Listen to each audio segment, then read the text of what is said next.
السلام عليكم إخوان، هانين بخير. كيف الصباح؟ كيف راكم؟ الأمور بخير؟ اسمحوا لي على الارتباك في اللايك وشير الفيديو على الخوت. كما يكون أول فيديو. أنا بغيت نشارك معكم هذا التجربة ديالي مع الطيور ديال الزبرة كما كتشوفوهم في الفيديو هذا إن شاء الله. انا نقول لكم على المسرح وشحال تقام عليا تقريبا المسرح ديالهم، وكان تيبان كما كيبان لكم في الشكل ديالو راه شي مسرح اللي هي مميزات كبيره، ولكن على قد الحال ولكن قاضي الغارات كما تيقولوا شتيهم بلاصه الماكله ديالهم. هنا كنحط لهم الماكله والماء ديالهم وداك الشي ديال العش ديالهم وداك التربيط كلشي ها هو هذا.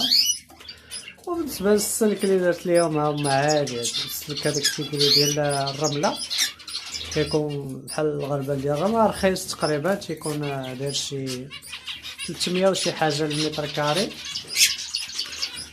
وبالنسبه للاعشاش كما كتشوفوا هذوك ديال البلاستيك خديتهم تقريبا شي 10 درهم الواحد، وهذاك اللي تحت منهم هذاك العش الطويل انا صايبته معشين فيه دابا، راه فيهم شي واحد اللي مبيضين فيه كاع مفرقين. وهذوك الاعشاش الاخرين اللي في داك الكونتا هما اللي قدامكم هادو هما صيبتهم في الدار. مشيت عند النجار عطاني هذيك الطريفات اللي كيلوح النجار ما كيستافد منهم، كيلوحهم لطفوا عليهم وعطاهم ليا. وجيت لهنايا وخديت المسمار واحد 2 دراهم ديال المسمار وبديت نصايب فيهم. هما الشكل حتى هما راه عزاز على ديال الزبرة، حتى هما راه يعني حتى الزبرة عزاز عندها بحال هاد العشاش هادو كيتنتج فيهم. وكما كتعرفوا الاخوان انا الزبرة بالنسبه للناس اللي سبقوني يعني يربوا الزبرة ما فيهاش شي مشاكل في التربيه بزاف، يعني ساهله في التربيه ديالها وحتى الانتاج ديالها تبارك الله تيكون زوين. ايوا شي واحد كارون نتوما فوق البوله شتي ما عمرنيش شفتهم دار هاد اللقطه هادي. تكارون والنتيوه ديالها فوق البوله. هاد البوله ما كنشعلهاش ليهم حيت عندهم واحد الشجر معروف في اليمين ديالي شتيوه، هذا هو اللي كيدخل لهم الضو ديال سيدي ربي كما تيقولوا. هذا هو كيفيقوا معاه وينعسوا مع الضو ديال برا.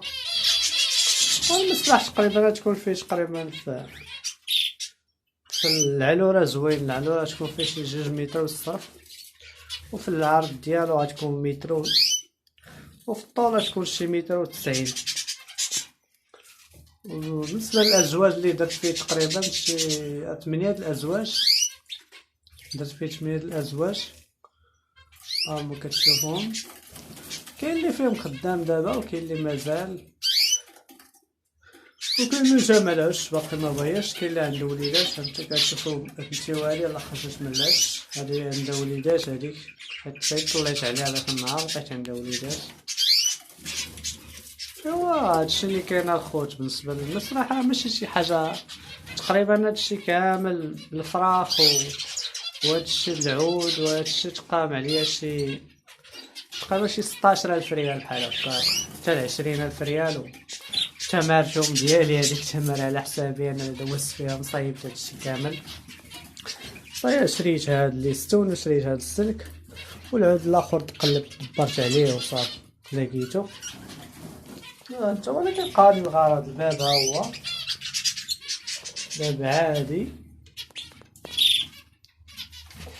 المهم انا كنشوف ان طيور الزبرة مرتاحه فيه واخده فيه راحتها كتبقى مزيان. بالنسبه اللي بغى يربي طيور الزبرة انا كنصحو يدير المسرح احسن، حيت انا لاحظت ان الطيور الزبرة كتعطي في المسرح.